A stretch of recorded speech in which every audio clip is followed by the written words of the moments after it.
আজকে আবার আরো একটা নতুন ভিডিও নিয়ে চলে আসছি। শীতের সব নতুন শাক সবজি, নতুন না মানে এগুলা খাইছি যে অনেকদিন হয়েছে, আজকে কয়েকদিন এগুলা খাওয়া হয় নাই, এই জন্য নতুন বলতেছি। আসসালামু আলাইকুম, সবাই কেমন আছেন? আমরা আল্লাহর রহমতে ভালো আছি।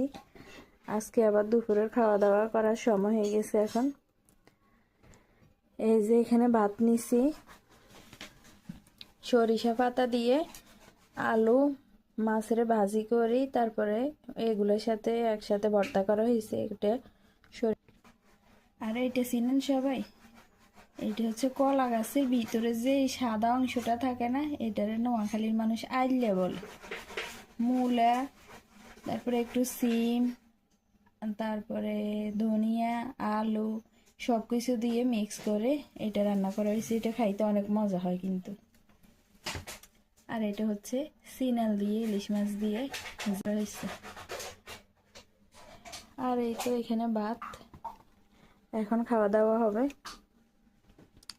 সব হচ্ছে আনকমন তরকারি আজকে। শাকও অনেকদিন খাওয়া হয় না, আর এইটাও খাইছি যে আমরা বেশ কয়েকদিন হয়েছে। আর সাথে আছে সিনাল। আল্লাহ হাফেজ, আসসালামু আলাইকুম। এখন খাওয়া দাওয়া করব।